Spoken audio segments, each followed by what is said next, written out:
So back to our test file. Let's duplicate this last test and modify it accordingly.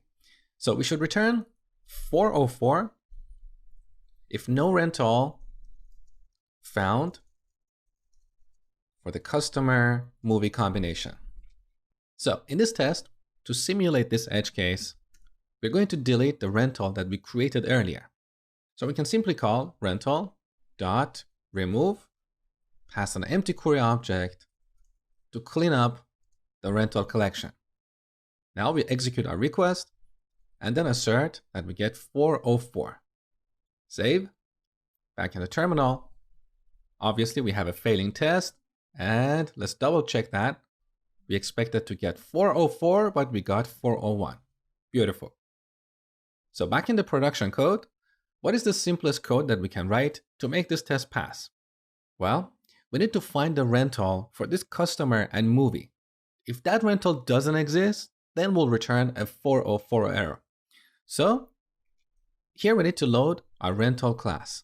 So on the top, require, we go one level up to the models folder, load the rental module, and then load the rental class.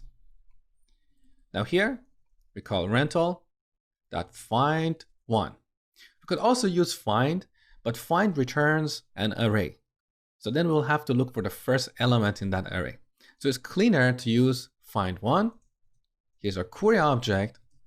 Now, each rental has a customer property, which is an embedded document. So to add a filter, we want to look for a rental with customer with ID equal to request.body.customer ID.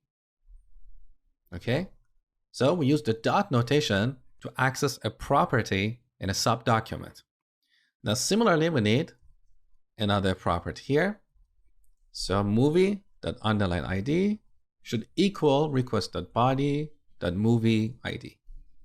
So we await this promise, get the rental. Now, if it doesn't exist, we'll return response with status 404 with a message like rental not found. Save, back in the terminal, all tests are passing. Beautiful. Now here's your next exercise. I want you to write a test case and ensure that this endpoint returns a 400 error if this rental is already processed, which means the return date is set. So go ahead and you'll see my solution next.